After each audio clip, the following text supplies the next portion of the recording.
ሂስትሪን ስታጠኑ ቀናቶችን የስም ዝርዝሮችን መያዝ አቅቷችኋል? ብዙ ጊዜ ታሪክ ትምህርትን የምንጠላው እንደ ትልቅ ነገር ስለምናየው ነው።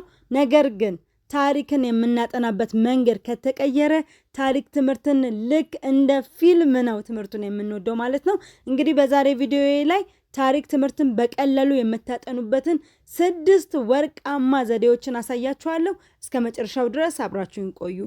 እንግዲህ ታሪክን በቀላሉ የምታጠኑበት የመጀመሪያው መንገድ ምንድነው? ታሪክን ልክ እንደ ተረት እዩት። እንግዲህ ታሪክ ማለት ያለፈ ዘመን ተረት ነው። ስለዚህ መረጃውን ዝም ብላችሁ ከምትሸመድዱ፣ ደብተራችሁን ዝም ብላችሁ ከምታነቡ ከዛ ይልቅ አይምሯችሁ ላይ ሳሉት። ስለዚህ ምንድነው ማድረግ ያለባችሁ? ያነበባችሁት ዋና ገጸ ባህሪው ማን ነው?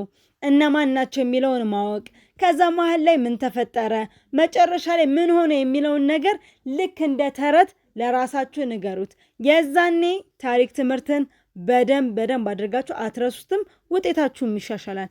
ይሄ የመጀመሪያው መፍትሄ ነው። እንደ ተረት ይዩት። ሁለተኛው ደግሞ የጊዜ ሰሌዳ። ታሪክ እንደሚታወቀው በቅደም ተከተል በዓመተ ምህረት ካላያችሁት በጣም ነው ግራ የሚያጋባው። ስለዚህ ምን ማድረግ አለባችሁ? በመጀመሪያ አንድ መስመር አስምሩና ቀናቱን ከነተፈጠረው ክስተት በቅደም ተከተል አስቀምጧቸው። እነዚህን ካረጋችሁ በኋላ ይሄ ተፈጠረ መጀመሪያ፣ ከዛ ቀጥሎ ይሄ ተፈጠረ ብላችሁ በምስል አይምሯችሁ ላይ እንድታስታውሱት በጣም ያግዛችኋል። ሶስተኛው ምክንያትና ውጤት ጋር አያይዝ። ይሄ ሐሳብ ምን ማለት ነው? ምንም ነገር ያለ ምክንያት አይፈጠርም። ለምሳሌ የአድዋ ጦርነትን ብናይ የአድዋ ጦርነት ለምን ተነሳ? ምክንያቱ ምን ነበር? ጦርነቱ ምን አስገኘ ብለን በምናስብበት ጊዜ፣ ምክንያቱን በደንብ በምታስቡበት ጊዜ በቀላሉ ውጤቱን ታስታውሳላችሁ። ስለዚህ ምክንያትና ውጤቱ አንድ ላይ ስታያይዙት ያጠናችሁት ነገር በቀላሉ ትዝ ይላችኋል። ይሄም ቁልፍ ሐሳብ ነው። አራተኛው ደግሞ ምስሎችን እና ካርታዎችን ተጠቀሙ። ይሄ ማለት ምንድነው? አይምሯችን ምስልን ከጽሁፍ በላይ በፍጥነት የመያዝ ችሎታ ስላለው ስለ አንድ ሀገር ታሪክ በምናጠናበት ጊዜ የቦታ አቀማመጡን፣ ፎቶውን፣ ካርታውን በደንብ አድርገን ከለየን ያንን ሀገር ወይ ደግሞ ያንን ያጠናነውን ፓርት ስናስታውስ በደንብ አድርገን ቶሎ እናስታውሳለን፣ ይቀለናል ማለት ነው። ስለዚህ አይምሯችን ምስልን ከጽሁፍ በላይ በፍጥነት ስለሚይዝ በደንብ አድርገን ካርታውን መመልከት ይኖርብናል።